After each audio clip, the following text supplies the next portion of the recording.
What if a Spinosaurus dropped into modern Florida? Could it cut straight through the food chain and take back the throne? You break out of your shell into cold black water, barely a meter long, a few kilograms of it. And your first job is to not drown. Your body already knows the motion. A low, eel-like push of the tail. You claw to the surface and pull in your first breath of modern air, and it's wrong. Thinner than the air in your blood memory, and cold. Under the cold comes the thing that will run your whole life. Hunger. Not a feeling, a countdown. For a moment, you just hold at the surface and read this strange new world. The wrong trees, the wrong smells, faint light where there shouldn't be any. None of it looks like food, but your body already knows where food lives, and every instinct pulls you back down. You sink under and start searching. There's a school of mullet flashing over the mud, and you strike, jaws built long and narrow, teeth like cones, perfect for holding something slick, useless for catching something fast. The fish are gone before your snout even closes. You try again and again. 10 strikes, 10 misses. Here is your first lesson, and it costs you. Those jaws were never a chasing weapon. They are a trap. And a trap only works if the prey comes to you. So you stop chasing. You let yourself sink into the murk near the bottom, where the water goes brown and blind, and you go still, and you wait. This is the one thing the modern world can't take from you. The tip of your snout can feel what your eyes can't see, every ripple, every small heartbeat moving through the dark. A gar drifts in, slow and unbothered. One body length too close. You don't lunge early. You wait until close is nothing at all. Then one short, violent snap, and your jaws fold shut and hold. It thrashes. You don't let go. You press it down into the mud until it stops. Your first real kill. Small, but clean. Young as you are at your own scale, you are already a killer. You just have to make the water bring dinner to you. That success makes you bolder than you've earned. A few days later, still hollow, you push up into the shallows along a mangrove bank where the water runs nearly fresh, working the small fish that shelter in the roots. You've got one cornered against the mud. And that's when something finds you first. A young bull shark, no longer than you are, slides out of the root shadows and turns to face you. The young ones live up here in the fresh water where the bigger hunters can't follow. In your blood memory, everything in the water is either prey or a threat, and this one is both. You forget the fish. You go for the shark. You lunge, jaws wide, and it's already gone, twisting past your snout, raking you once down the flank as it slips by. You wheel to follow and can't. It turns inside your reach like it was born to. You snap again, miss again. And now there's blood curling into the water. Yours, and a thin thread of its. You think you're winning a fight. What you're actually doing is ringing a bell. Because bull sharks follow blood, and the big ones hold the deeper, saltier water downstream. She comes up out of the murk at nearly 4 meters, over 300 kilos, 4 times your length. And every instinct that just told you to attack the little one flips in a single beat. You don't fight this, you run. You turn and drive for the shallows, tail hammering, and she comes after you like a torpedo, faster than you will ever be down here. She rakes your flank once, twice, hurting you, closing, and the only direction left that she can't follow is up. So you throw yourself at the bank and haul your bleeding body out of the water, onto the mud, into the one place a shark cannot go. You lie there gasping while both of them cruise the shallows just out of reach, the little one longest of all, learning your smell. The truth arrives with the pain. In this water, being ancient means nothing. Being big is everything, and you are not big, not yet. That's the day you stop being a king. That's the day you start growing. And what you learn the hard way. You are not a land tyrant, and you were never built to chase. You are built to wait. So you stop hurling yourself at anything fast, and you stop picking fights you can't finish. You kill what you can kill clean. Small, patient ambushes in blind water.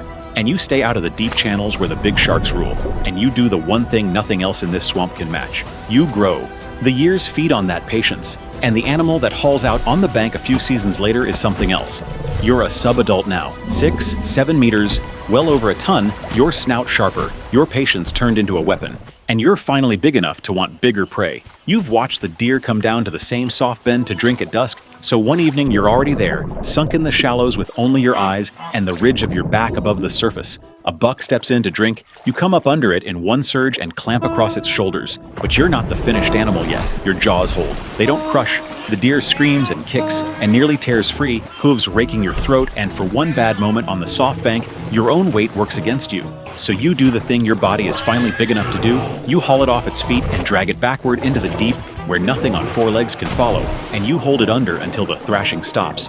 It works, but it was messy, and it was close. The strength is coming. It isn't all here yet, and along the banks, The older residents of this water, the gators that have owned these channels for decades, have started to notice the new shape moving through their hunting grounds. More years, more water. Your kind grows the way modern animals never do. No ceiling, no breaks. 9 meters, 12. The sail that used to bleed your heat into the cold now rides above the black water like a fin the whole swamp learns to read. The gators give up the shallow flats. By the time you're full grown, you are close to 15 meters and something near 7 tons, and this water system is yours. Then the dry season comes, and the swamp starts to vanish. The rains stop, the flats crack open, and mile after mile of water pulls back into a handful of deep channels, the last good water in the whole system.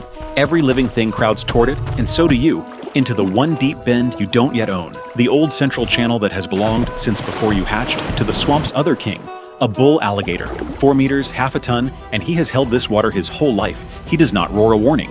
He waits at the shrinking bank until you climb up out of the water onto land, where your short legs make you slow, where your body was never meant to fight, and then he hits you. His jaws clamp onto a hind limb, and he throws every pound of himself into a roll, and the shallows explode white. On land, you can't answer it. Your legs are short. Your body was never built to brace and turn on solid ground, and each spin drags you further off balance and tears the wound wider. So you give him the one thing he should never want. You throw your weight sideways off the bank and take him with you, over the edge and down into the deep, and the instant the bottom drops away, the whole fight belongs to you. His death roll needs an anchor to tear against. Hanging off 7 tons in open water, there's nothing to pull, and the move that ends everything he hunts simply stops working. Your bite was never going to be what killed him. You have 14 times his mass, and now you turn the one weapon his own kind invented back on him. You set your teeth into him, lock your neck, and roll, all 7 tons of you turning as one body, and this time it's the half-ton king who's thrown, spun helpless around his own length. Armor means nothing to Torque. Something in him gives on the second turn, a deep structural wrongness running the length of him, and by the third, he hangs limp, wrenched apart by his own trick, used at a scale he never evolved to survive. You let the current take what's left. The last good water is yours. But the blood of that fight spreads down the shrinking channel, and it reaches her. The shark from your worst day, the little one that learned your smell and got away, grown now into 4 meters of muscle, holding the salt line downstream. The scent of a wounded giant pulls her up the channel like a memory. She finds you bleeding, sail torn, and she reads it the way she read you a lifetime ago. Opening.